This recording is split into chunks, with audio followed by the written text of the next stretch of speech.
before Einstein Council of Global Issues, and originator of the Open Forum, Positive News, Youth Views, and a youth leader. Today he's going to be talking about, he's changed his presentation based on what he's been hearing here from us. So he will be talking, the title of his presentation is Embodying, Harmonizing and Sharing Old and New Spaces and Times. Thank you. Thank you.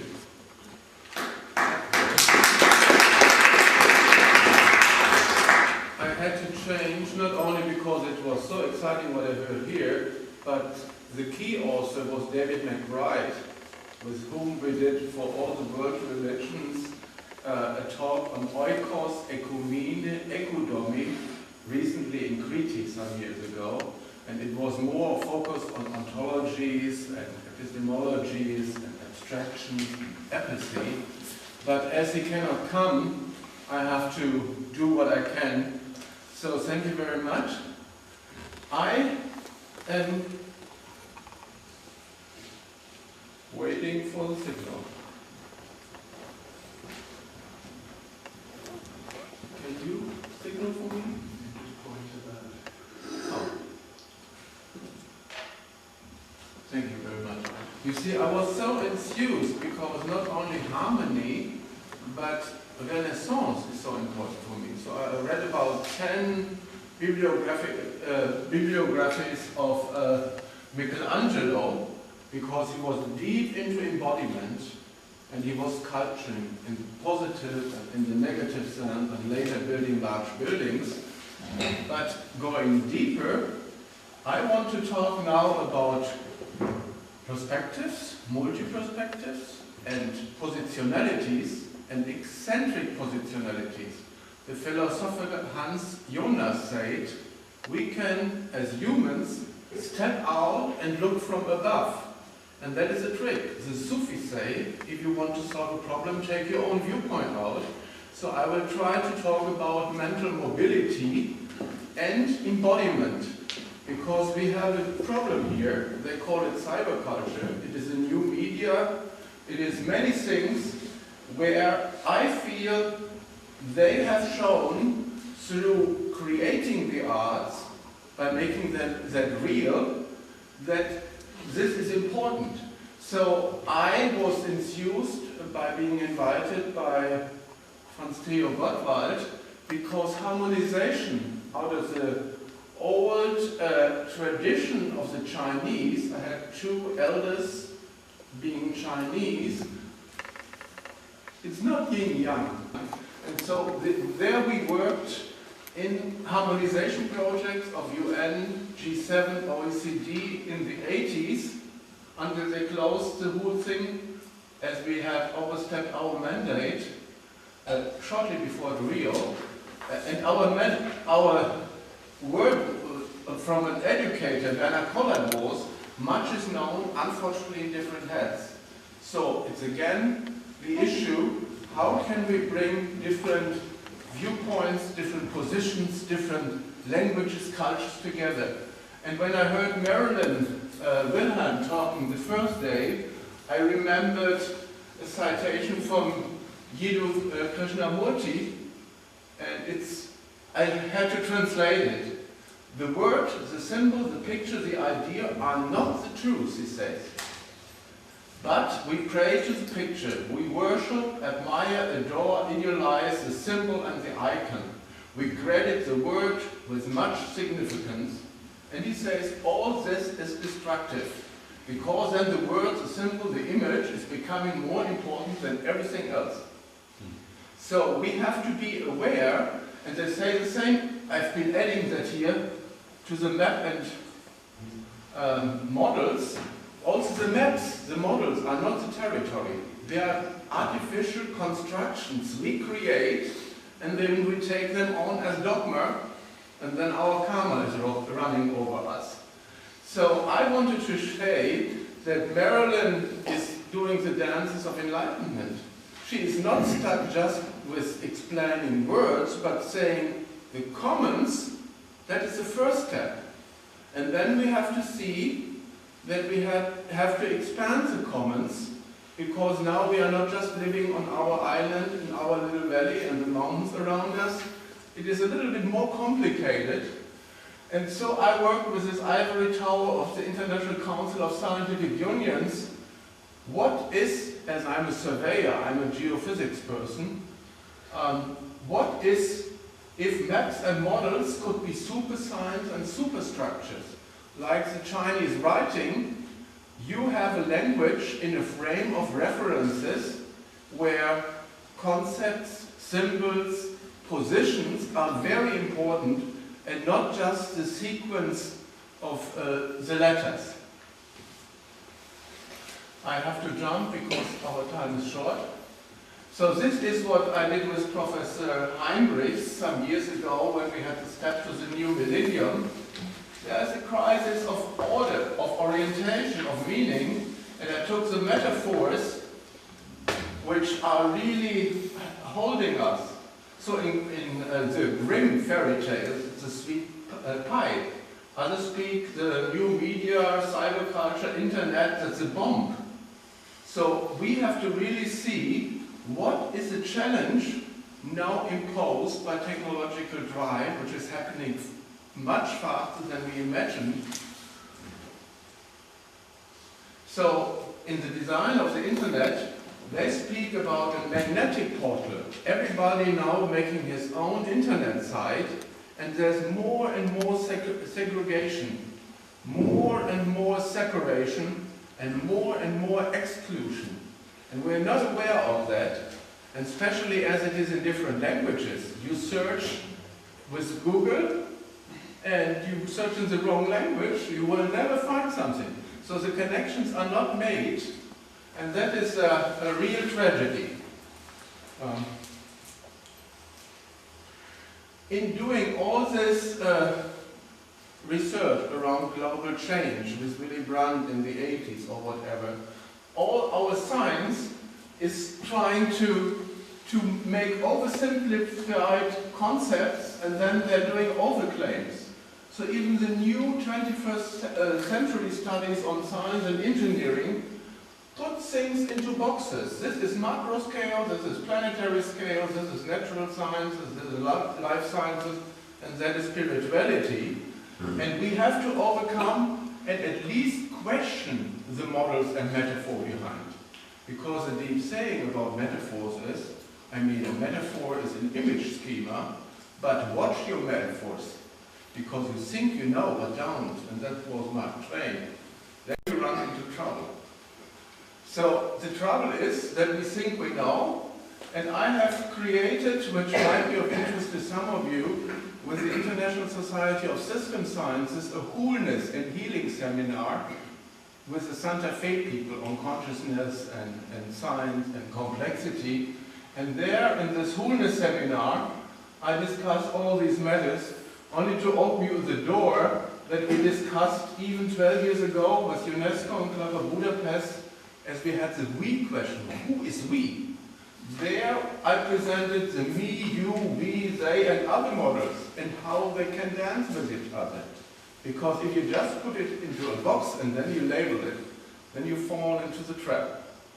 This was presented for Rio, presented half a year in Geneva. It shows the intersectorial strategic dilemma of society and negotiations.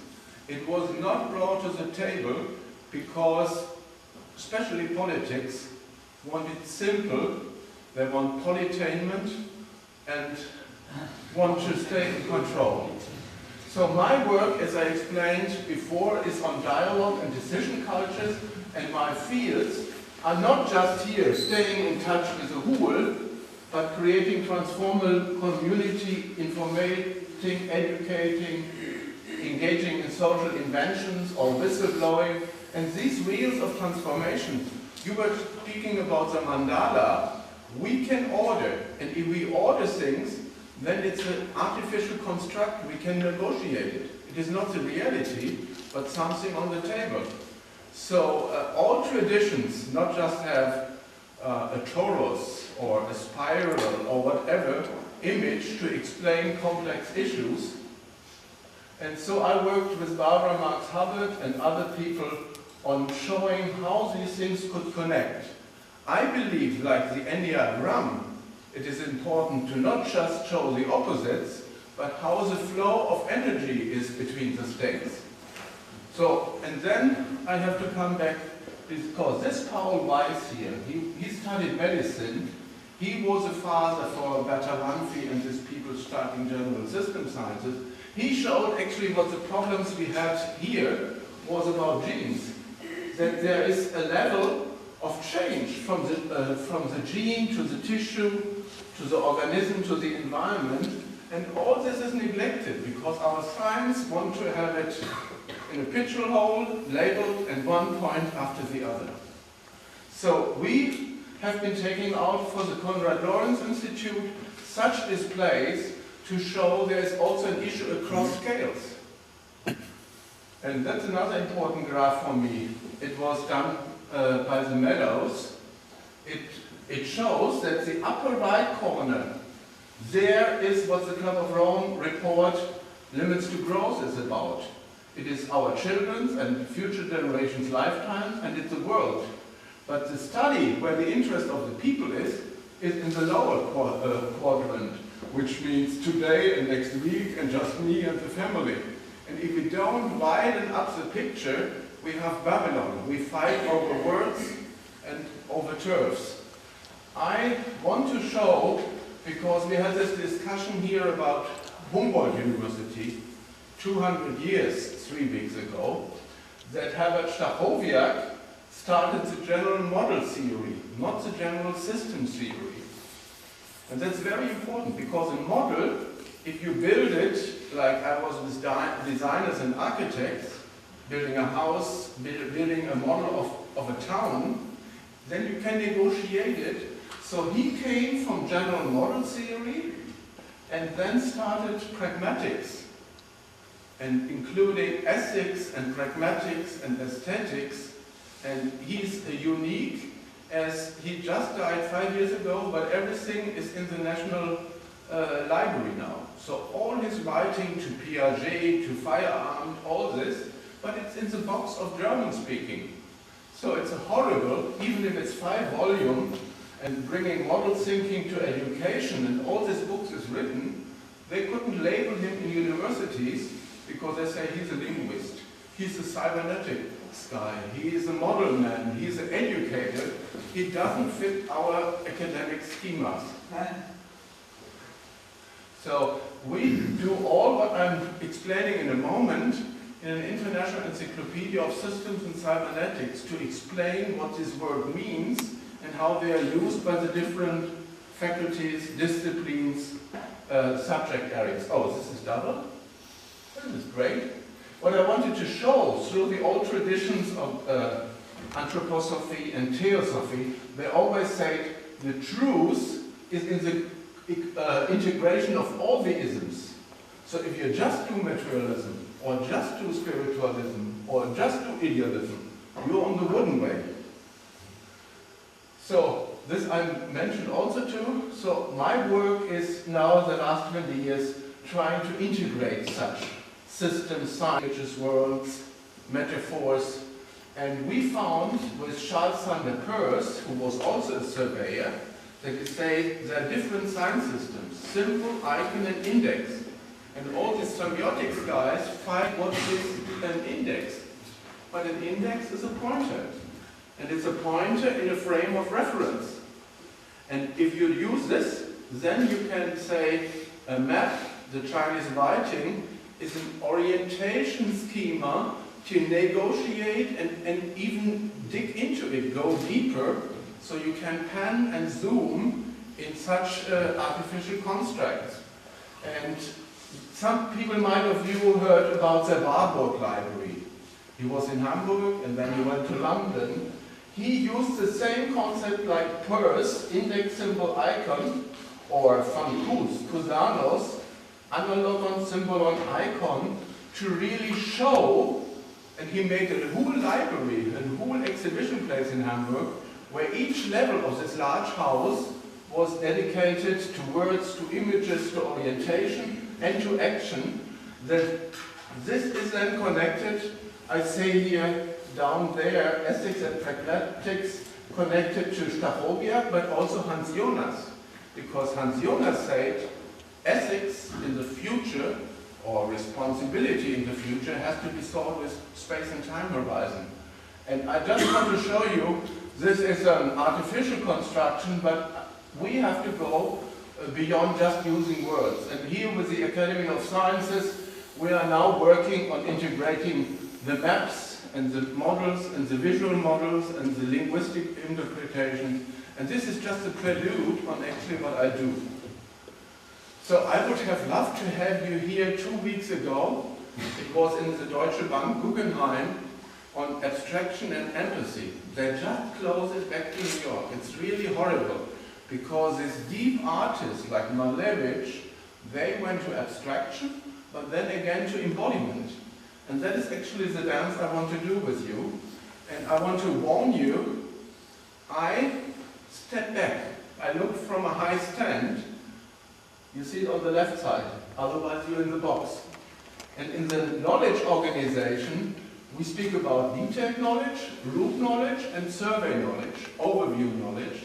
And what I'm doing now, I'm just speaking about the big picture survey, overview knowledge. So this is not an answer to everything, but it's an orientation schema to help us at least find it and then translate it. And that actually was this metadatabase UN harmonization projects. I was the expert 5 years for this UN harmonization efforts, where all the chieftains wanted to maintain their old data. They did not understand that we are just building bridges we don't want to earn or own. So we tried to create a map for the reality, but also for imaginary things. And you have seen it here. Jean Goethe said it has to be concrete, even when it is an eccentric positionality and you step out of the direct, tangible world. And in the Enlightenment pedagogy, they already started to think things together. Like Leibniz said, I can imagine 3 other rooms where all this knowledge is and conceptually orient and negotiate. All this is forgotten. All our science schemas are again into artificial classification repository systems where it is in hierarchies. But these hierarchies, like trees, don't work when you have culture, different discipline, different environments. Oh, I have to. Yes, I have to show you that we, with young people, work now with UNESCO on this decade for sustainability education, and everybody agrees we need a paradigm shift. But what is a paradigm? It's a way of thinking. And so we look with these young people on the challenges, Gestaltungskompetences, how to really create knowledge and a spirit of openness in the world and integrating. So this is very, very large schemas where I focus very much on the two, but also on the others, because you have to really reflect and negotiate the differences. And I work since 20 years. I learned a professor who did out-of-the-box thinking and paradigm mapping workshops with foreign students in America, coming to America and maintaining themselves. So he worked on relating what is the paradigm, what is the thinking, and there is Mr. Wilbur, and there is another guy, and we negotiating quadrants. And any schema is great, but you have to make it concrete and change it. Maybe even throw it away, no problem. So I have to, this is my central thing. We have to make words solid, and I think Marilyn will agree, words alone are not enough. And we discussed also that we have to form other expressions we are coming to next in a moment because there are other ways of cultural expressions like music, aromas, light, so smells. The Arabs have been designing whole towns where each level had a different smell. So you knew where you had to be there. And I don't want to go into Goethe, that is David's field, but we have to really come to a common ground. And this common ground the children call World House or House of Eyes. And I have been building this house with young people, with an artist from San Francisco speaking about the real space and the imaginary virtual space, and building it as a physical construct, as a model, because we had to show in the White House, with the White House Conference of the German Chancellery, what is global change. Nobody was willing to accept that it is cross-disciplinary or transdisciplinary, and so we worked with young people on mapping issues in a pattern language, so it's not just in one domain or in a field language, so it's possible to always show how it is connected. We discussed here a lot about footprints. With the UNESCO early this year in Bonn, we discussed with the Indians handprints and mindprints. The handprint is the reduction, and the mindprint, the idea to go to another system, to another paradigm, to another solution. So to really bridge cosmologies and all this, you see, I'm really trying to present realities. And this was actually my presentation after the Club of Budapest in '96 in Budapest, when I was a medical and scientific network, when I spoke about extensions, physical extensions, mental and social extensions, and these are the eyes. The children call it a house of eyes, to really think together, me, we, you, they, and other viewpoints. And we called it there equity with ecological theology, environmental ethics, oikos, ekumene, ekodomi. Oikos, the Greek word for house, but also the place for the fire. Ekumene, everybody knows, but all our society went into economy and not into ekodomi. And this ekodomi is the careful housekeeping of typically the wives. And the house is the cosmos. Yes.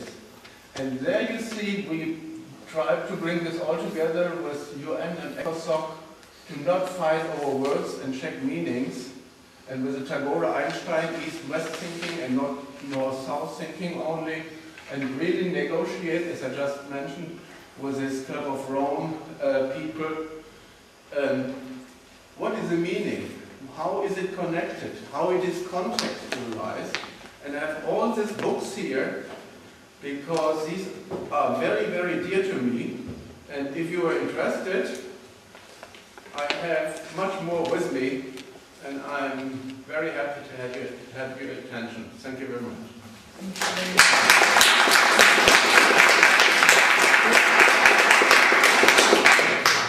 Okay, let's move for questions. I'd like to ask the first question. Oh, you should have fastened seatbelts.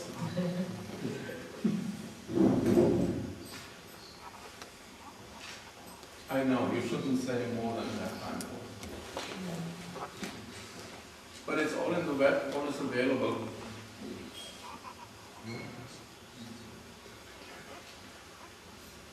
I'd just like to make a comment. Okay. Spectacular overview. Thank you.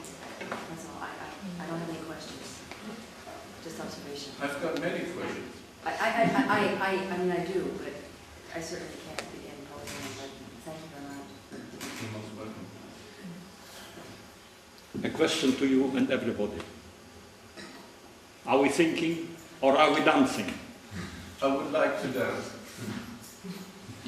This is a metaphor which encompasses everything.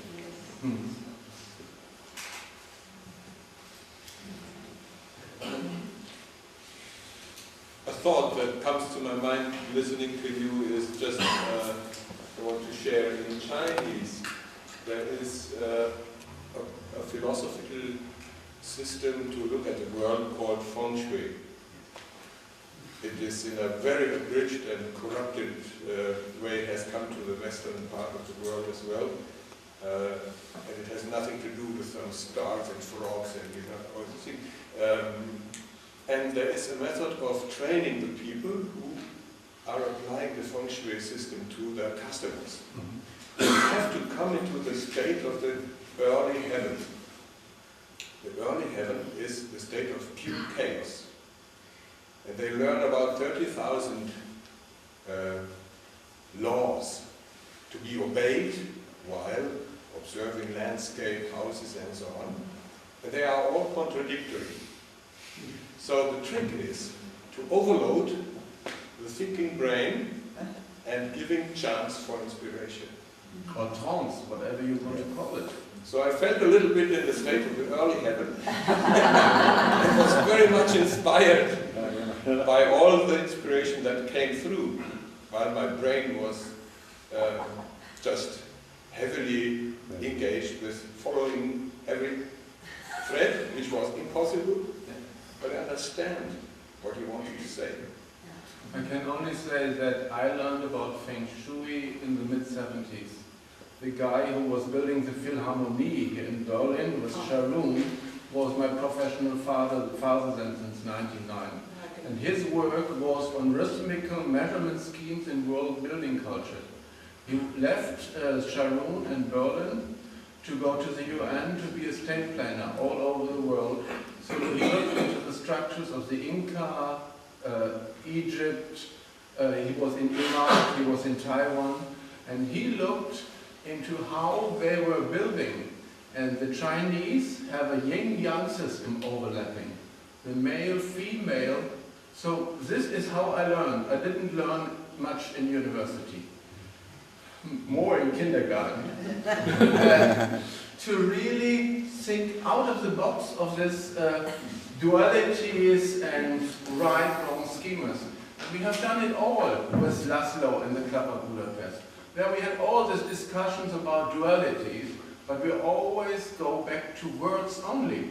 And if Marilyn is making the children reinvent it and live it and immerse then into another culture, then you can take it in and up for your own, re-imprint it, translate, transcend, transform. I think these are the important issues, and it has to do with pragmatics, with action and ethics.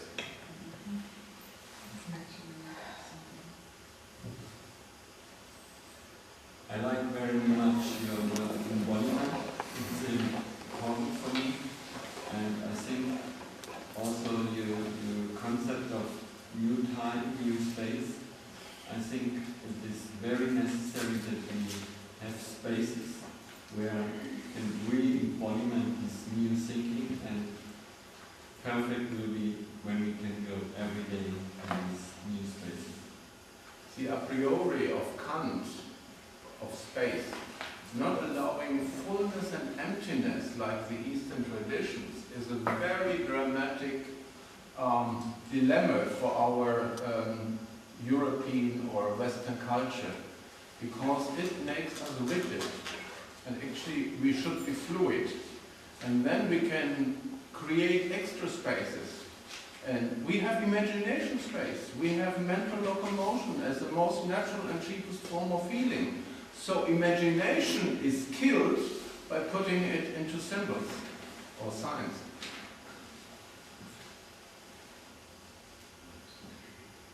Imagination is killed by putting it into symbols. Yes, by just, as I showed this, if you just think in words, or just think in images, or just think in metaphors, and not allow to be the same, then you are dogmatic. And the words alone are in the way. My mother always told me, don't do what I say, do what I mean. So the meaning is much more folded and wide than just, I gave you the right direction. This is the definition. If you look in the Warich, a very good German dictionary, then you find 460 uses of the word I. So tell me how a computer should translate when I say I. But symbols and images, in my mind, are reminders of principles that we use as we can, and in an imaginative way, each in our own way. But they symbolize a principle that we must not forget. And that's why the loss of symbolic knowledge, in my opinion, is no minor deprivation, because these reminders of principles that we should live by are not there anymore. So the images and the symbols and the words all interact to develop, in my opinion, a wider imagination of how to live.